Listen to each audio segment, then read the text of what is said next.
আসসালামু আলাইকুম। FZS version 2 হেডলাইটের light কিভাবে বাড়াবেন? এটা হচ্ছে অরিজিনাল যে গাড়ির সাথে যে বাল্বটা থাকে, এইটা সেই বাল্বের লাইট। এই হচ্ছে লাইট, হচ্ছে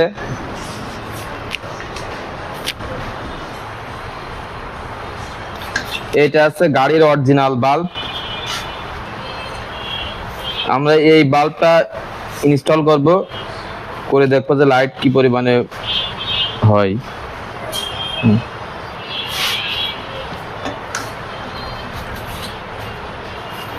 আমরা এলইডি বাল্বটা ইনস্টল করতেছি। আমরা এলইডি বাল্বটা ইনস্টল করলাম। এই আছে এলইডি বাল্বের আলো হচ্ছে। দিনের বেলা আমরা বাল্বটা ইনস্টল করলাম। আগের বাল্বের লাইটটা তো আপনারা দেখছেন। এই আছে এলইডি বাল্বের লাইট।